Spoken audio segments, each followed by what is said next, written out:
J'étais avec mon père jusqu'à mes 9-10 ans. Ensuite, mes parents se sont séparés, j'ai grandi avec ma mère.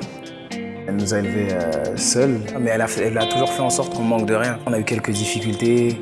Pendant un an et demi, on a vécu dehors. Ma mère, elle insistait beaucoup sur l'école. Sa vision des choses, c'est quoi? C'est que si tu as des diplômes, tu vas avoir un bon travail, tu vas avoir ce qui est possible. Ce qui n'est pas vrai à 100%, mais ce qui est possible. Elle voulait pas que j'ai cette vie-là, une vie incertaine. Le principe on m'a beaucoup aidé, donc j'essaye de rendre au maximum à chaque personne. Je l'ai gardé jusqu'à aujourd'hui.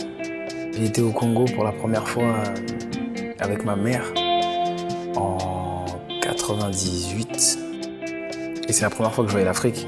Comment j'ai été accueilli, la façon dont j'ai vu le Congo, je l'ai vu comme un enfant en 98, j'avais quel âge? J'avais 7 ans. J'ai vu que du positif. J'ai dû quitter le Congo à ce moment-là, précipitamment parce que je suis allé en pleine guerre civile. Mes parents sont de Kinshasa.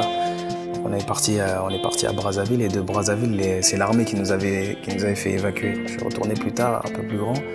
Et là, le choc, ça a été que tout ce que j'avais vu quand j'avais 7 ans, j'avais une image d'eux déjà dans ma tête. Lui, il est comme ça, lui, il est comme ça, il est comme ça. Quand je suis allé, quelques années après, ils avaient tous maigri. Tous maigri, mais maigri de ouf. Si ça tient qu'à moi, j'aimerais aider le monde entier, tu vois. Et là, tout de suite, pour faire le premier pas, je me suis tourné vers le Congo. Denis Mukwege, qui a changé la vie de plein de femmes, qui a gagné le prix Nobel de la paix parce qu'il a réparé un nombre incalculable de femmes. Il a fait de la chirurgie réparatrice sur ces femmes-là gratuitement. Il le faisait parce qu'il fallait le faire.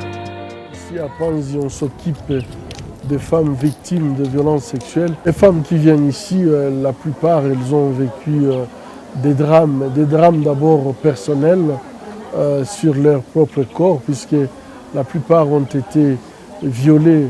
Moi aussi à Congo, ouais, je l'ai fait pour ça. Je l'ai fait pour ces femmes-là, en disant et en rappelant que je suis là pour vous, je vous aime. Ce son-là, il a été fait spécialement pour les femmes du Congo.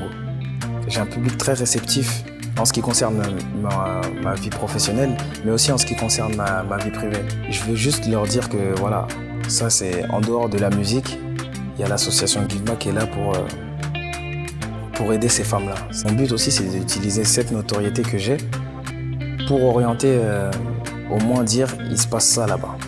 Après, on ne force pas les gens à aider. Il y a un moment où je ne pouvais pas aider. Si je peux aider ne serait-ce qu'une personne, tu vois, une personne qui va s'en rappeler, qui va grandir et qui va essayer d'aider une autre personne et tout, déjà là, je me sentirais bien.